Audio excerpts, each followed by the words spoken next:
बिस्मिल्लाहिर्रहमानिर्रहीम। हम पढ़ रहे थे homeostasis, maintenance of homeostasis in protozoa.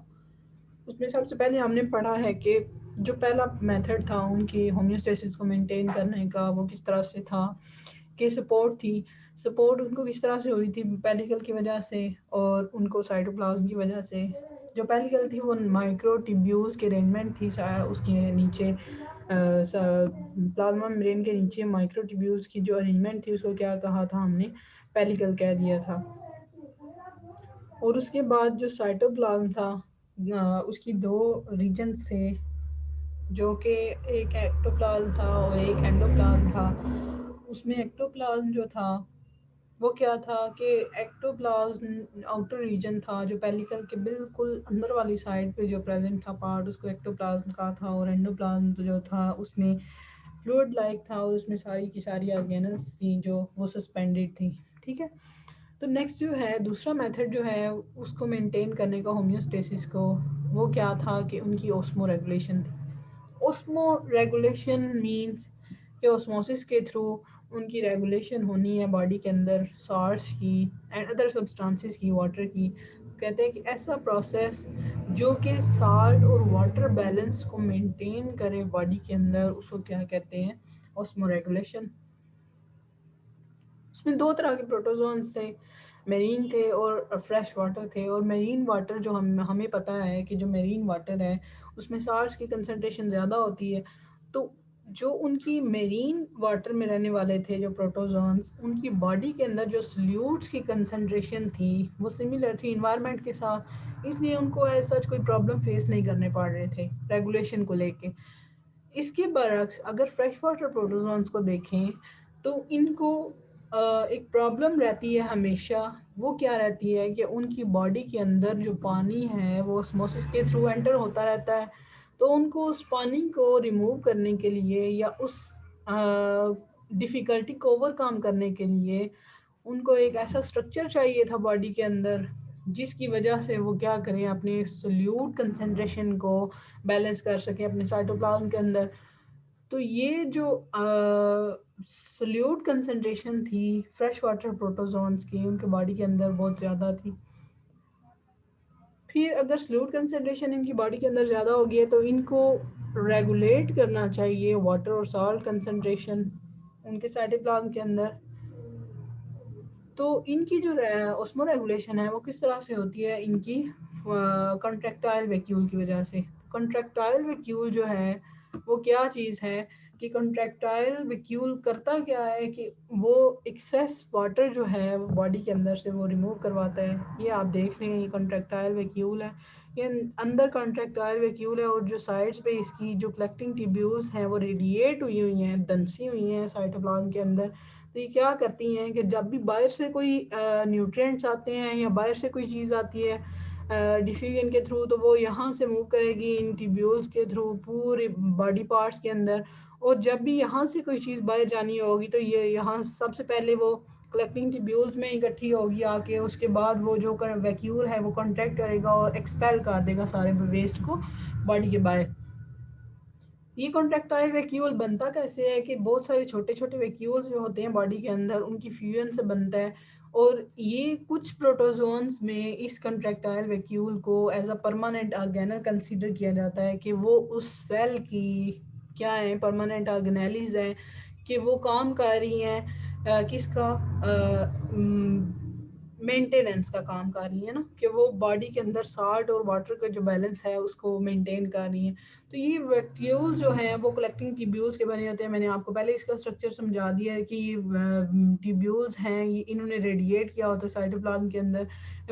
Microfilaments जो होते हैं ये साइटोप्लाज्म के अंदर ये क्या करते हैं, प्लाज्मा मेम्ब्रेन के अंदर वाली साइड पे ये माइक्रोफिलामेंट्स होते हैं, क्या करते हैं, कॉन्ट्रैक्ट करते हैं और कंट्रैक्टाइल वैक्यूल को एम्प्टी कर देते हैं। इसी तरह इसमें यूग्लिना में आप देख रहे हैं कि इनकी ये जो वैक्यूल है, इनका कंट्रैक्टाइल वैक्यूल है, वो सारा बॉडी के साल्ट और वाटर बैलेंस को मेंटेन कर रहा है। उसके बाद आप क्लेमेडोमोनास की देख रहे हैं तो उनमें भी कंट्रैक्टाइल वैक्यूल हैं।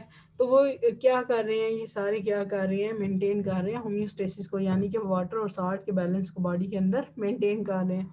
उसके बाद जो पहला इनका मेथड था होम्योस्टेसिस को मेंटेन करने का, वो शेप था, सपोर्ट था, यानी कि बॉडी की शेप थी। और उसके बाद दूसरा जो मेथड अभी हमने डिस्कस किया वो ऑस्मो रेगुलेशन था। उसके बाद तीसरा जो है ऑस्मो रेगुलेशन। अब साल्ट और वाटर बैलेंस को मेंटेन कर लिया है, तो अब उनको फूड भी चाहिए। तो जो फूड उनको चाहिए उन्होंने इंजेस्ट कैसे करनी है। इंजेस्ट करने के डिफरेंट मेथड्स हैं, जिसमें सबसे पहला जो है एक्टिव ट्रांसपोर्ट है। एक्टिव ट्रांसपोर्ट हम कहते हैं कि मूवमेंट है साल्ट की या फिर न्यूट्रिएंट्स की against the concentration gradient, against concentration gradient with the help of energy. तो एनर्जी को यूज़ करेंगे और क्या करेंगे कि न्यूट्रिएंट्स को एब्जॉर्ब करेंगे एक्टिव ट्रांसपोर्ट के थ्रू। तो साइटोप्लाज्म जो इसमें प्लाज्मा मेम्ब्रेन जो है ये आपको डबल लेयर नज़र आ रही है। हमें पता है कि जो प्लाज्मा मेम्ब्रेन है ये डबल लेयर्ड मेम्ब्रेन है, और यहाँ पे कुछ प्रोटीन चैनल्स होते हैं जो कि क्या करते हैं, ये प्रोटीन चैनल्स मूव करवाते हैं आयंस को इनसाइड और आयंस को आउटसाइड ऑफ द बॉडी।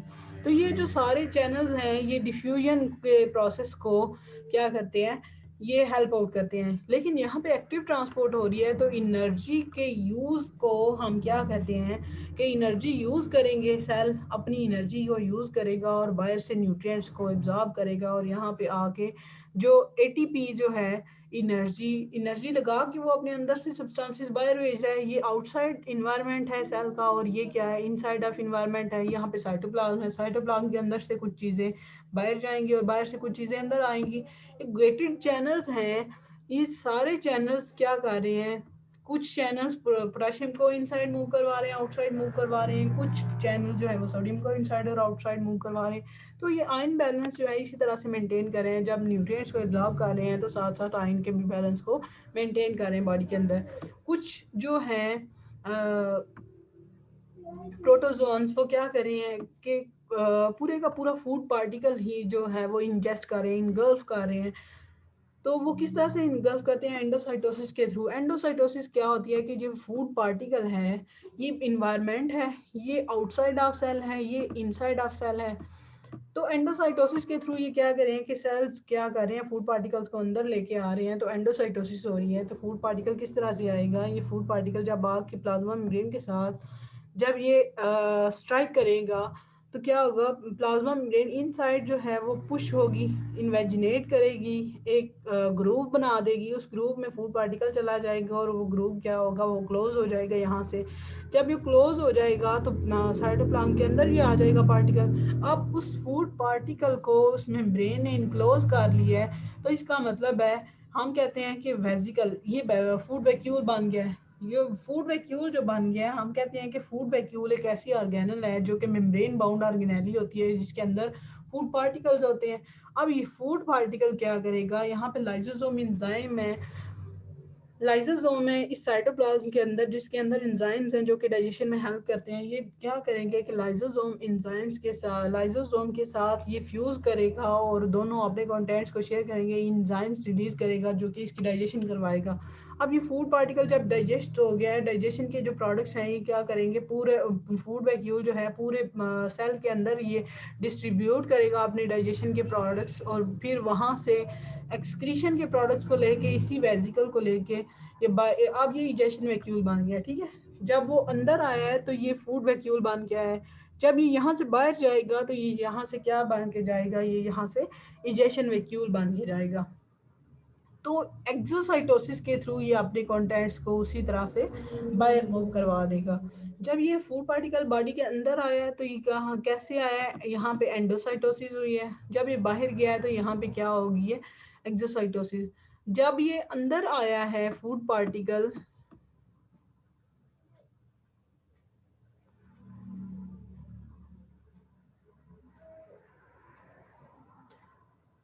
तो ये यहाँ पे क्या था, फूड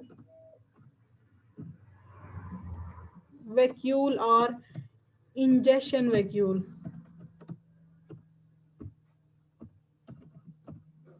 ठीक है, लेकिन जब ये बाहर जाने वाला है, जहाँ पे इसके पास वेस्ट है, यहाँ पे ये क्या बना देगा, यहाँ पे ये इजेशन वैक्यूल बन जाएगा। इजेशन वैक्यूल हम इसको क्यों कहते हैं, क्योंकि इसके पास जो है एक्सक्रीशन के प्रोडक्ट्स हैं।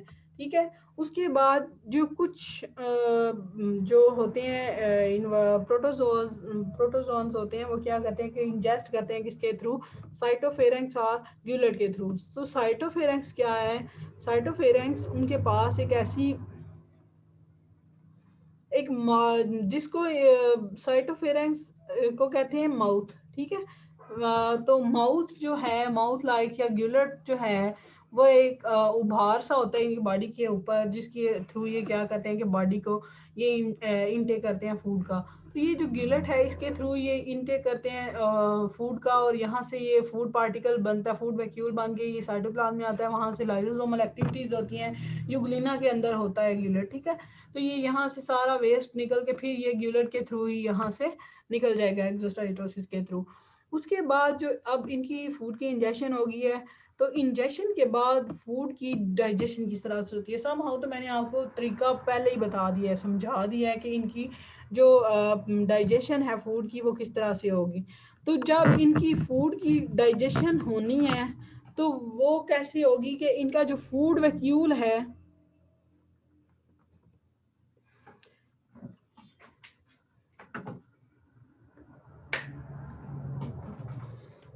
जो इनकी बॉडी के अंदर फूड वैक्यूल आया है एंडोसाइटोसिस के थ्रू, इन्होंने जो फूड पार्टिकल को इंगल्फ किया है और उसके गिर्द जो है एक वेजिकल मेम्ब्रेन बन गई है, उसको हमने क्या कह दिया है, एक फूड वैक्यूल बन गया, ठीक है। फूड वैक्यूल इनकी डाइजेशन और ट्रांसपोर्ट जो फूड की होती है वो कहाँ पे होती है, फूड वैक्यूल के अंदर होती है। तो फूड वैक्यूल एंडोसाइटोसिस के दौरान बनते हैं, ये भी आपको एक्सप्लेन कर दिया है। ये किसके साथ फ्यूज करते हैं, लाइसोसोम के साथ फ्यूज करते हैं। लाइसोसोम में एंजाइम्स होते हैं जो कि हेल्प करते हैं डाइजेशन में।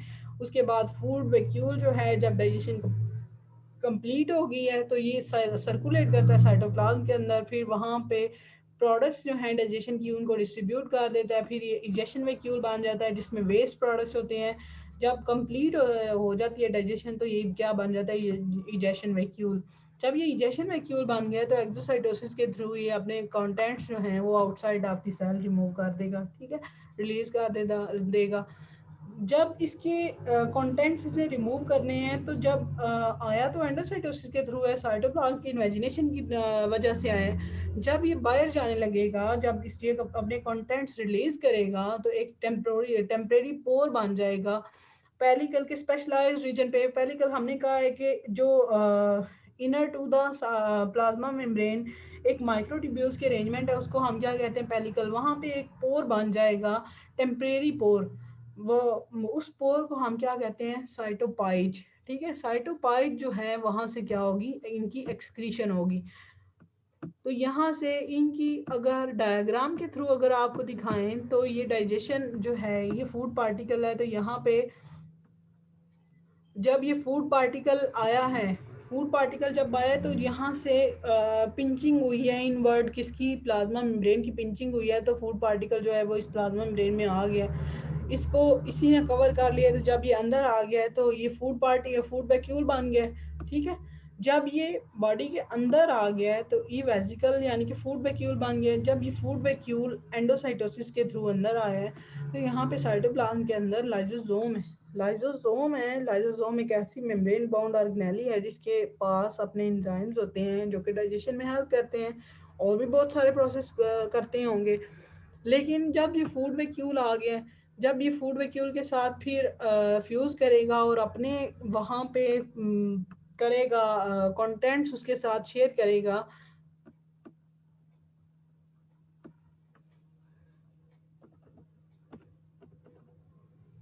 यहाँ पे जो फ्यूजन हुई है, ठीक है, फूड वैक्यूल यहाँ पे आके फ्यूज कर रहा है उसके साथ,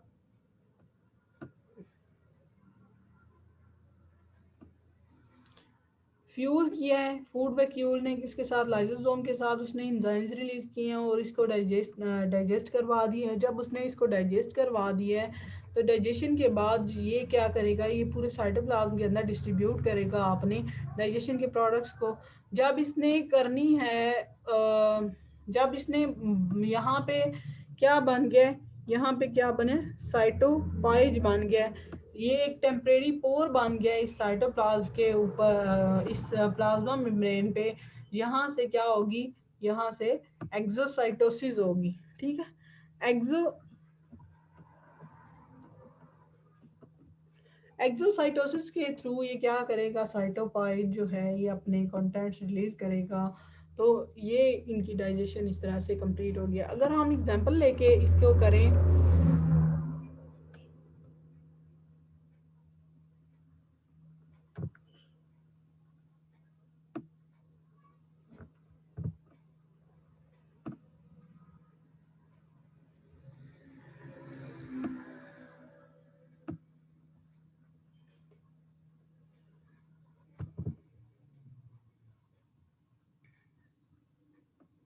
अगर न्यूट्रिशन देखें इसके अंदर, अमीबा के अंदर, तो अमीबा के अंदर जो न्यूट्रिशन हो रही है वो किस तरह से हो रही है कि इसमें जो हैं सूडोपोडिया होते हैं, फॉल्स फीट होते हैं, जिनकी वजह से ये मूव करता है। तो इसके जो सूडोपोडिया होते हैं ये इसको मूवमेंट में हेल्प करते हैं।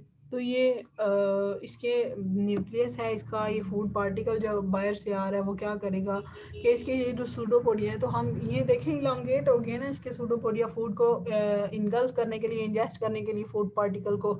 तो हम कहते हैं कि ये जो इसके सूडोपोडिया हैं, ये इसने जब लोकोमोशन करनी होती है तो ये क्या करता है कि अपनी बॉडी को एक पार्ट, जहाँ जैसे ही ये फॉरवर्ड मूव करता है तो जो पार्ट अपनी बॉडी का आगे की तरफ मूव करवाना होता है, बॉडी उसी तरह से इलांगेट हो जाती है, इस तरह ये मूव करता है। और इसके सूडोपोडिया होते हैं, फॉल्स फीट होते हैं, जिनकी वजह से ये मूव करता है। इसमें अगर ये देखें कि फूड पार्टिकल जब आ रहे हैं तो सूडोपोडिया उसको क्या कर रहे हैं, सराउंड कर रहे हैं और फूड पार्टिकल बना रहे हैं, फूड वैक्यूल बना रहे हैं। फूड वैक्यूल जब मूव किया उसके अंदर साइटोप्लाज्म के अंदर मूव करेगा, वहाँ से इसकी डाइजेशन होगी, एब्जॉर्प्शन होगी, सिमुलेशन होगी, और सारे कंटेंट्स जो हैं ये डाइजेशन प्रोडक्ट्स ये मूव डिस्ट्रीब्यूट करेगा पूरे बॉडी पार्ट्स को, और वहाँ से वैक्यूल बन जाएगा जो कि इजेशन वैक्यूल होगा। यहाँ से सिमुलेशन हो रही है और लास्ट जो है उस पर क्या हो रही है, इसकी इजेशन हो रही है। ये अपने जो इजेशन वैक्यूल है उसके थ्रू ये अपने कंटेंट्स को रिलीज करेगा आउटसाइड ऑफ द सेल। उसके बाद जो नेक्स्ट इनमें प्रोसेस है वो रेस्पायरेशन एंड एक्सक्रीशन।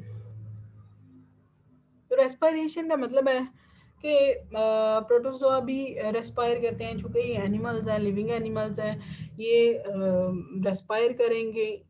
तो जाहिर है हर एनिमल के पास एक ऑर्गेनल होती है जिसकी वजह से वो रेस्पायर करता है, जिसको यूज़ करता है वो रेस्पायरेशन में, इनहेलेशन में और एक्सहेलेशन में। तो प्रोटोजोआ ऐसे एनिमल्स हैं, वाहिद ऐसे एनिमल्स हैं जिनके पास कोई ऐसी ऑर्गेनेली नहीं है जो कि इनकी रेस्पायरेशन करवा सके। तो फिर कोई ना कोई तो ऐसा स्ट्रक्चर होना चाहिए बॉडी के अंदर जो कि रेस्पायरेशन में हेल्पफुल हो। तो लिमिटिंग परमिएबल मेम्ब्रेन, जो इनकी प्लाज्मा मेम्ब्रेन है, जहाँ से फूड का इनटेक हो रहा है, जहाँ से वेस्ट मटेरियल्स आउटसाइड जा रहे हैं, वही प्लाज्मा मेम्ब्रेन एक्ट करेगी एज अ रेस्पायरेटरी सरफेस।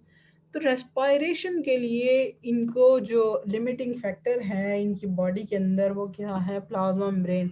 तो अब ये प्रूव हो गया बात कि हम कहते हैं कि प्रोटोजोन की सिंगल सेल के अंदर, सिंगल प्लाज्मा मेम्ब्रेन के अंदर लाइफ किस तरह से पॉसिबल है। ठीक है, लाइफ पॉसिबल है जब भी तो उसको प्लाज्मा मेम्ब्रेन को एज अ रेस्पिरेटरी सरफेस भी यूज़ किया है, एज एन एक्सक्रीटरी ऑर्गन भी यूज़ किया है, एज अ फूड इंजेक्शन भी मूव किया, यूज़ किया। तो सारे के सारे प्रोसेस ही उस प्लाज्मा मेम्ब्रेन की वजह से हो रहे हैं। तो इसको हम क्या कह सकते हैं, मज़ीद रेस्पिरेटरी सरफेस भी कह सकते हैं। मॉलिक्यूलर ऑक्सीजन जो होगी आउटसाइड इन्वायरमेंट से वो एंटर होगी बॉडी में through the process of diffusion. जब ये डिफ्यूजन के थ्रू प्रोसेस जो एंटर होगी तो वहाँ से जो हर बॉडी का जो पार्ट है उसको नेसेसरी है ऑक्सीजन अपने जिंदा रहने के लिए, तो वो ऑक्सीजन ले लेंगे और आउटसाइड इन्वायरमेंट में क्या मूव करेंगे, कार्बन डाइऑक्साइड को और वेस्ट प्रोडक्ट को इसी प्लाज्मा मेम्ब्रेन के थ्रू वो इनहेलेशन करेंगे, और इसी प्लाज्मा मेम्ब्रेन के थ्रू वो क्या करेंगे, एक्सेलेशन करेंगे। चूँकि ये यूनिसेलुलर ऑर्गेनिज्म है तो उसी प्लाज्मा मेम्ब्रेन को यूज़ करके वो सारी अपनी बॉडी की फंक्शनिंग परफॉर्म करेंगे। तो रेस्पिरेटरी सरफेस किसी यूनिसेलुलर ऑर्गेनिज्म की क्या होती है, प्लाज्मा मेम्ब्रेन होती है। इसी तरह ये भी सेल है, इसमें एक्सक्रीशन हो रही है, तो इनका जो एक्सक्रीटरी प्रोडक्ट है यहाँ से जो मूव करेगा एक्सोसाइटोसिस के थ्रू, ये क्या इनका एक्सक्रीटरी प्रोडक्ट, सारे के सारे प्रोडक्ट का एक्सक्रीटरी प्रोडक्ट क्या है, अमोनिया। ठीक है,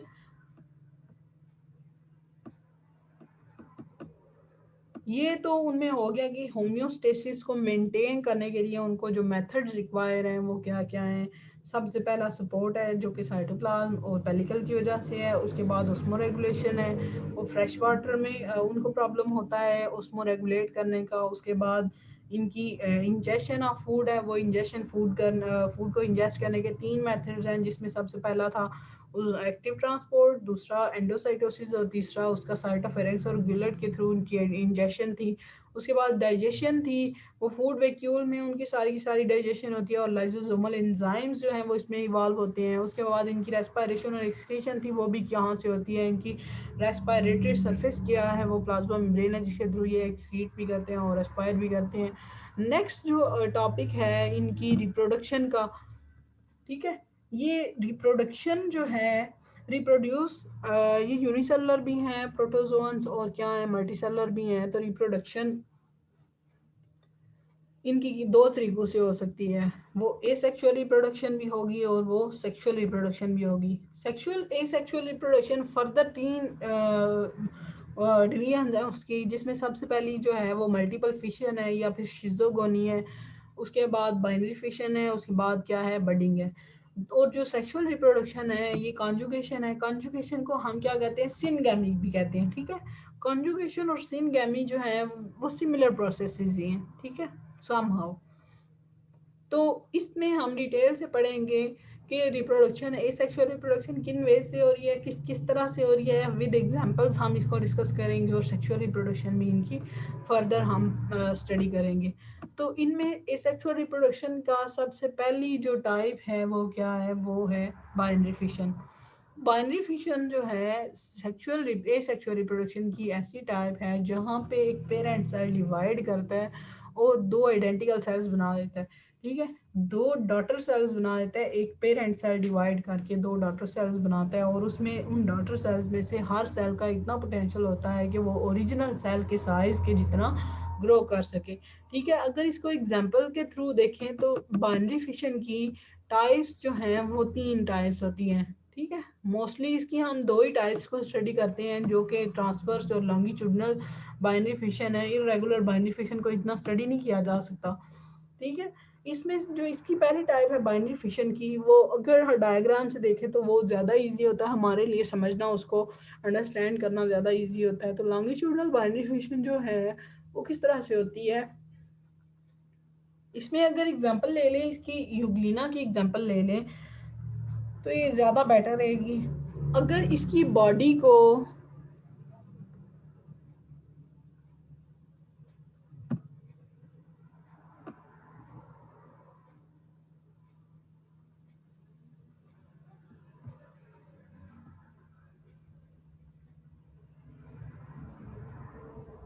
लॉन्गिट्यूडनली ये अपनी बॉडी को क्या करता है, ये डिवाइड करता है।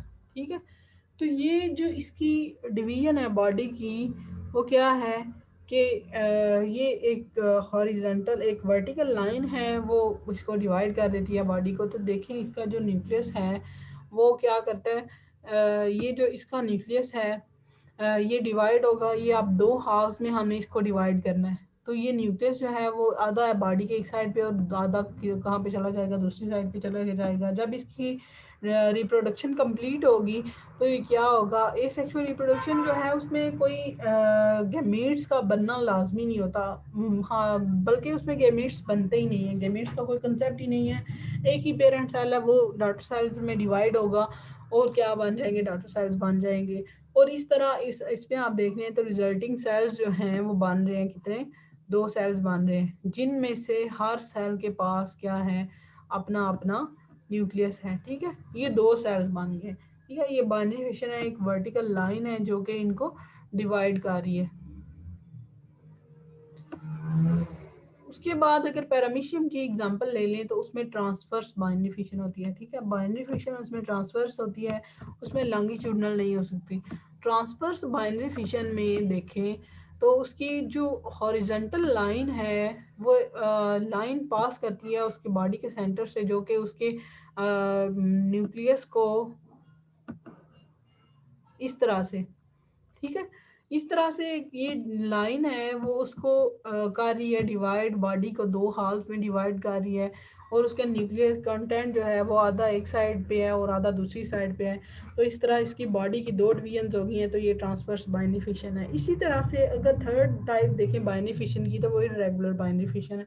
ठीक है, इरेगुलर बाइनरी फिशन है, किसी भी शेप से हो सकती है ना, किसी भी डायरेक्शन से हो सकती है, इसकी कोई प्रॉपर डायरेक्शन नहीं है। जिस तरह से लॉन्गिट्यूडनल किया और जिस तरह से ट्रांसवर्स किए, कि लॉन्गिट्यूडल में एक वर्टिकल लाइन गुजरेगी जो कि बॉडी को दो इक्वल हाफ्स में डिवाइड कर देगी, और ट्रांसवर्स में एक जो हॉरिजॉन्टल लाइन गुजरेगी वो बॉडी को दो इक्वल हाफ्स में डिवाइड कर देगी। तो इसकी कोई डायरेक्शन नहीं है। ठीक है, ये सूडोपोडिया इसमें होते हैं, तो इसकी बॉडी की कोई शेप नहीं है। तो इसकी जो होगी डिवीजन होगी बॉडी की किसी भी डायरेक्शन में, वो चाहे इस प्लेन से हो, चाहे वो इस प्लेन से हो, चाहे वो इस प्लेन से हो, या चाहे वो इस प्लेन से हो। ठीक है, तो जिस भी इनमें से जिस भी प्लेन से बॉडी की डिवीजन होगी, तो बॉडी दो इक्वल हाफ्स में ही डिवाइड होगी।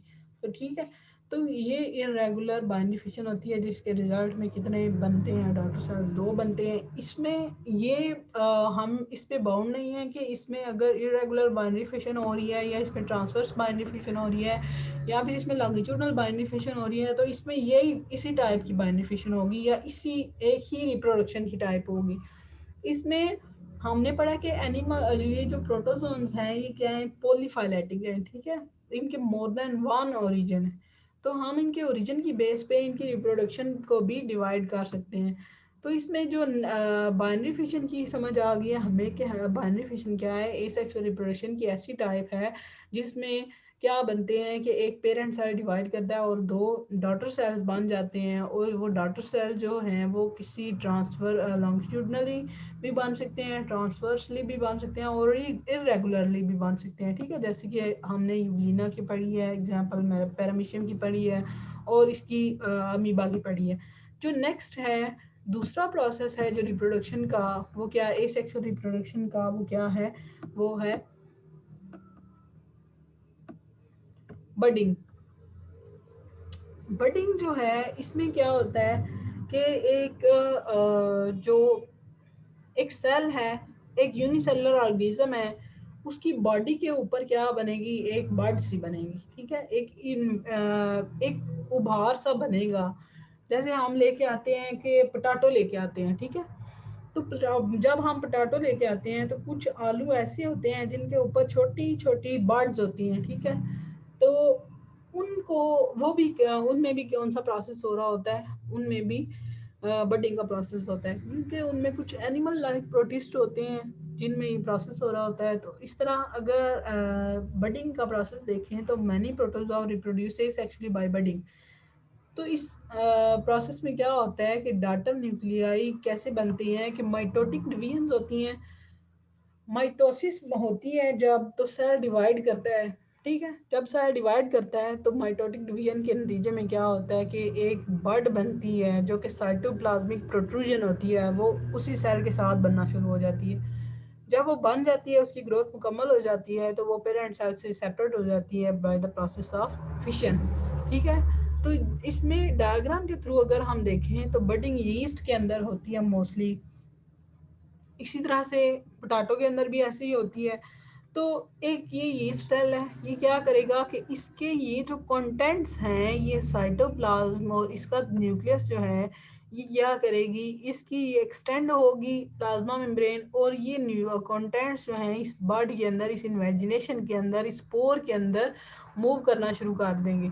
ठीक है, जब ये मूव करेंगे तो ये एक बर्ड बन जाएगी। ठीक है, तीसरे अभी ये बर्ड बन रही है, यहाँ पे अभी एक बर्ड कंप्लीट नहीं हुई, ये अभी बर्ड बन रही है। ठीक है, ये डेवलपिंग बर्ड है। इसको जब इतनी बर्ड बन जाएगी कि उसको प्लाज्मा मेम्ब्रेन सराउंड कर लेगी और वो सेल से सेपरेट हो जाएगी, लेकिन वो सेल के साथ स्टिक रहेगी जब तक उसकी ग्रोथ मुकम्मल नहीं हो जाती। जब न्यू बर्ड बन गई है तो उसकी ग्रोथ मुकम्मल जब होगी तब वो उस बर्ड उस पेरेंट सेल से क्या हो जाएगी, सेपरेट हो जाएगी, और इसकी एबिलिटी है कि ग्रो करेगी अपने पेरेंट सेल के जितना, साइज के जितनी।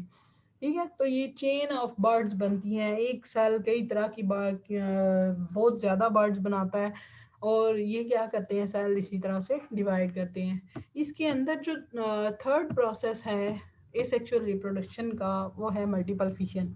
तो मल्टीपल मीन मैनी।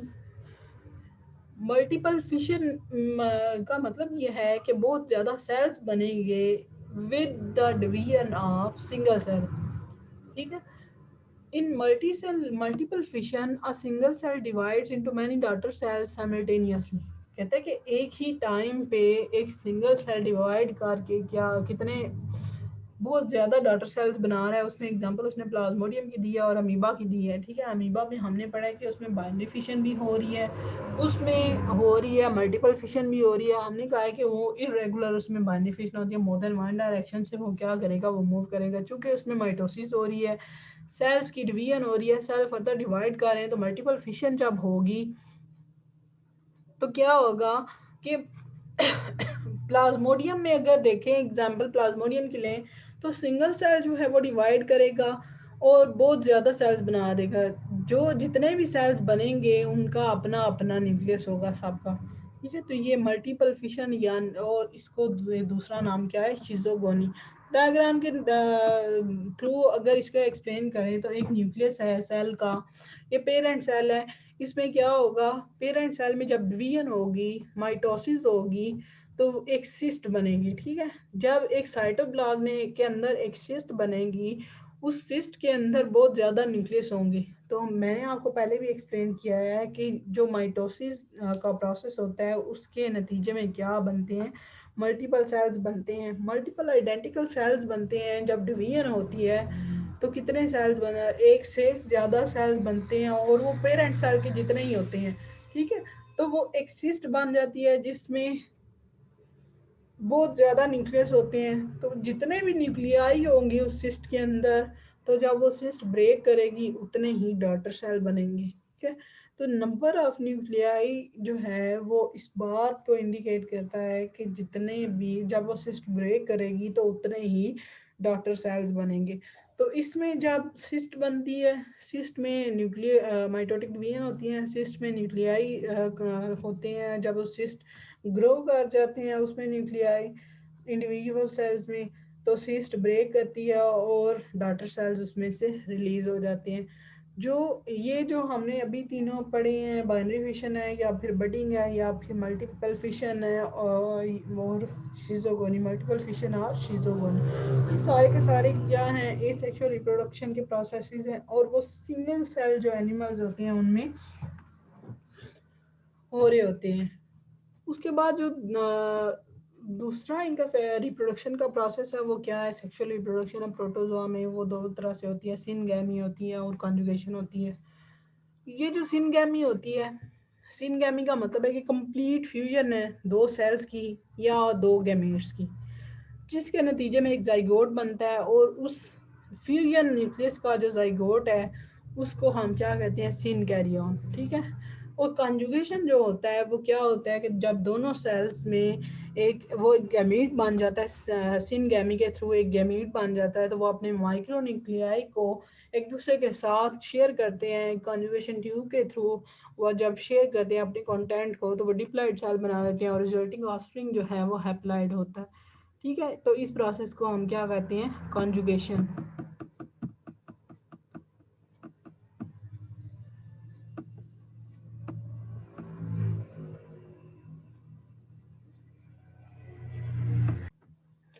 तो कॉन्जुगेशन जो है उसका प्रोसेस किस तरह से हो रहा है कि दो सेल्स हैं, ये दोनों सेल्स जब आपस में फ्यूज होते हैं तो हम कहते हैं कि सिन गैमी, ये कंप्लीट फ्यूजन है दोनों गैमीट्स की या फिर दोनों सेल्स की, जिसके जरिए क्या बनता है, एक जाइगोट बनता है, और वो जाइगोट जो है उसको क्या कहते हैं, सिन कैरियन। ठीक है, सिन गैमीन में हो रही है, इनमें गैमीट्स की क्या हो रही है, फ्यूजन हो रही है, और दोनों दो क्या बन गया हमारे पास, ये दो हमारे पास बन गए गैमीट्स,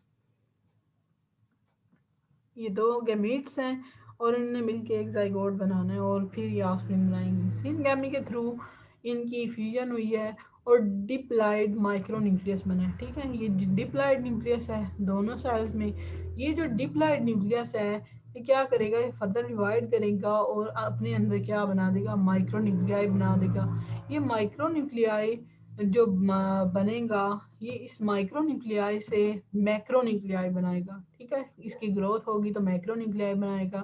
ये मैक्रोन्यूक्लियाई कंटेनिंग जो सेल्स हैं दो, ये दो सेल्स जो बने हैं ये दोनों आपस में फ्यूज करेंगे कॉन्जुगेशन के थ्रू। इनकी प्लाज्मा मेम्ब्रेन जो है आपस में फ्यूज करेगी और ये इनमें एक कॉन्जुगेशन ट्यूब बन जाती है।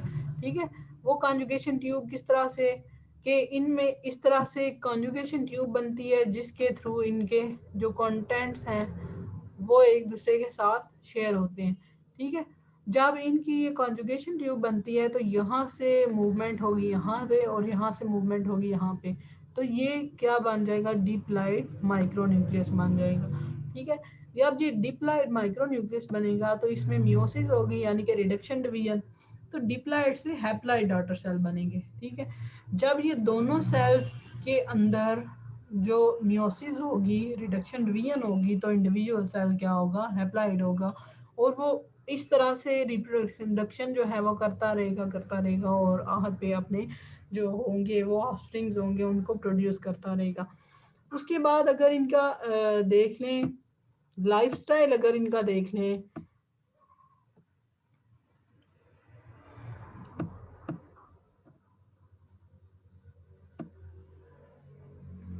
इनका जो लाइफस्टाइल है वो सिम्बियोटिक लाइफस्टाइल है। सिम्बियोसिस का मतलब है कि एक ऐसा सेल्स का एसोसिएशन जिनमें कभी किसी एक सेल जो है वो होस्ट होता है और एक जो है वो क्या होता है, पैरासाइट होता है। होस्ट पैरासिटिक रिलेशनशिप को हम क्या कहते हैं, सिम्बियोसिस। सिम्बियोटिक लाइफस्टाइल जो है इनमें तीन तरह का होता है। उसकी कितनी टाइप्स हैं, तीन टाइप्स हैं। उसमें पैरासिटिज्म है, उसके बाद उसमें कमेंसलिज्म है, उसके बाद उसमें म्यूचुअलिज्म है।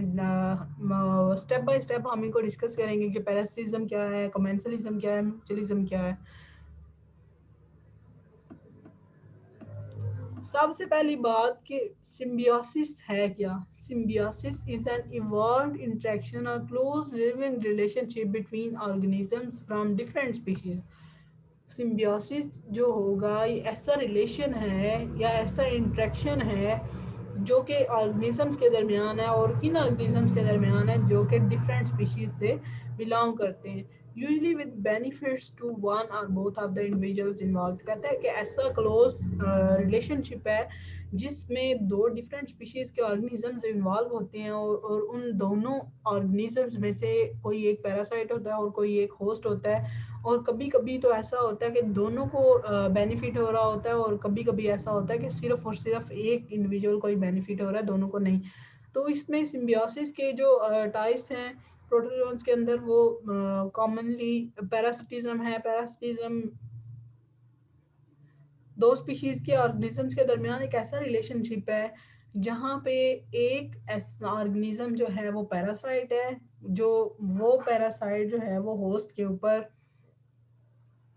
या उसकी बॉडी के अंदर रह रहा है। ठीक है, और उसको एज अ रिजल्ट क्या कर रहा है, उसको हार्म कर रहा है, causing it some harm and is adapted structurally to this way of life. Parasitism क्या है, एक ऐसा रिलेशनशिप है, होस्ट पैरासाइट रिलेशनशिप है जिसमें दो जो ऑर्गेनिजम्स होते हैं उनके दरमियान इंटरेक्शन है और वो दोनों ऑर्गेनिजम्स जो हैं वो डिफरेंट स्पीशीज से बिलोंग कर रहे हैं।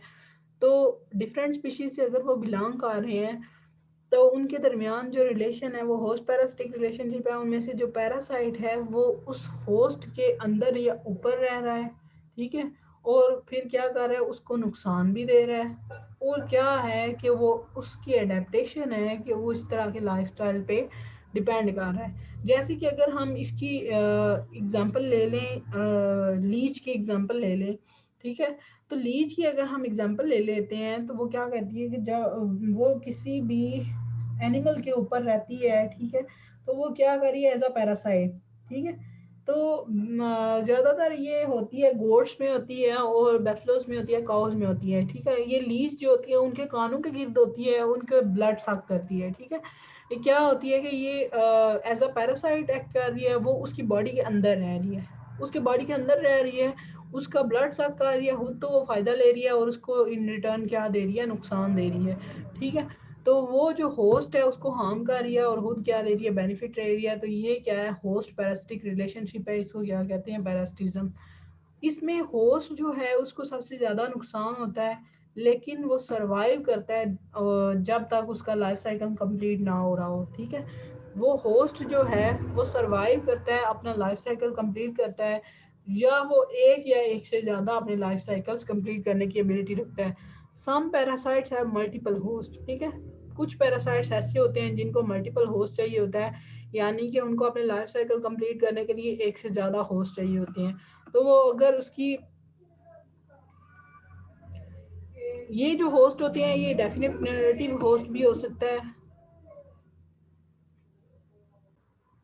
ये जो होस्ट है ये डेफिनेटिव होस्ट भी हो सकता है और इंटरमीडिएट होस्ट भी हो सकता है। डेफिनेटिव होस्ट ऐसा होस्ट है जिसके अंदर पैरासाइट जो है ये अपनी सेक्सुअल स्टेजेस उनको कंप्लीट करता है, sexual stages of parasite occur in it. और इंटरमीडिएट होस्ट ऐसा होस्ट है जिसमें सेक्सुअल स्टेजेस ऑफस्प्रिंग्स की होती हैं, ठीक है।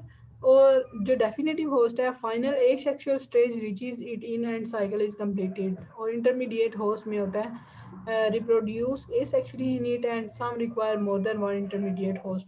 क्या होता है कि डेफिनेटिव होस्ट, ये जो लाइफ साइकिल है ये बड़ा कम्प्लेक्स लाइफ साइकिल है। जब भी कोई होस्ट आता है तो अपने एक डेफिनेटिव होस्ट के ऊपर आके क्या करता है, उसके साथ रिलेशनशिप बनाता है, सिम्बियोसिस में रहता है, उसको हार्म दे रहा होता है, खुद बेनिफिट ले रहा होता है, ठीक है। डेफिनेटिव होस्ट होता है, ठीक है। उसमें सेक्सुअल स्टेजेस हैं जो अपनी लाइफ की वो उसमें परफॉर्म करता है और वहाँ से मूव कर जाता है इंटरमीडिएट होस्ट के अंदर। जब वो इंटरमीडिएट होस्ट के अंदर मूव करता है तो वहाँ पे ये अपनी सेक्सुअल स्टेजेस जो हैं उनको कंप्लीट करता है। वहाँ से सेक्सुअल स्टेज कंप्लीट करने के बाद एसेक्सुअल रिप्रोडक्शन में चला जाता है। एसेक्सुअल रिप्रोडक्शन की एसेक्सुअल रिप्रोड्यूस करता है इंटरमीडिएट होस्ट के अंदर। वहाँ पे कुछ जो पैरासाइट्स होते हैं उनको एक से ज़्यादा इंटरमीडिएट होस्ट होते हैं, ठीक है। उनका चूँकि लाइफ साइकिल लंबा होता है तो उनको कंप्लीट करने के लिए एक से ज़्यादा इंटरमीडिएट होस्ट चाहिए होते हैं। यहाँ से जब इसकी सेक्सुअल इसकी एसेक्सुअल रिप्रोडक्शन यहाँ पे हो रही है इंटरमीडिएट होस्ट के अंदर, तो यहाँ से एसेक्सुअल जो स्टेज है वो फाइनल एसेक्सुअल स्टेज कहाँ पे पहुँचेगी, डेफिनेटिव होस्ट में दोबारा पहुँचेगी। इस तरह एक साइकिल कंप्लीट हो जाएगा। अगर एग्जांपल इसकी एक्सप्लेन में करूँ तो क्या है कि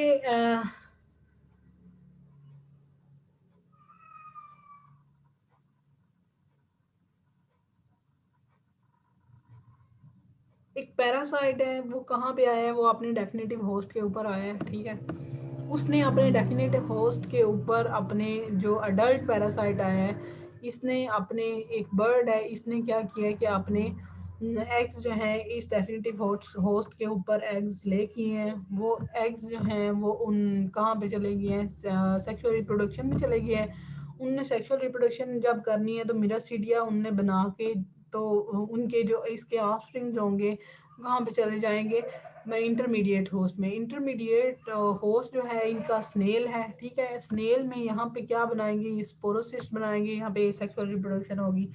जब एसेक्सुअल रिप्रोडक्शन होगी तो हमने कहा है कुछ पैरासाइट्स ऐसे होते हैं जिनको एक से ज़्यादा होस्ट जो हैं वो रिक्वायर होते हैं, एक से ज़्यादा इंटरमीडिएट होस्ट रिक्वायर होते हैं। यहाँ पे कुछ अपनी वो एसेक्सुअल स्टेजेस कंप्लीट करेगा और बाकी जो एसेक्सुअल स्टेजेस होंगी वो सरसेरिया होती हैं और मेटासरसेरिया होती हैं। वो मेंढक जो है इनका सेकेंडरी इंटरमीडिएट होस्ट है। दूसरा इंटरमीडिएट होस्ट इनका ये है, यहाँ से ये अपनी लाइफ साइकिल को कंप्लीट करके एसेक्सुअल जो फाइनल स्टेज है इनकी एसेक्सुअल की वो यहाँ पे पहुंचेगी डेफिनेटिव होस्ट के अंदर, और इस तरह इनकी क्या हो जाएगी, कंप्लीट हो जाएगा इनका लाइफ साइकिल।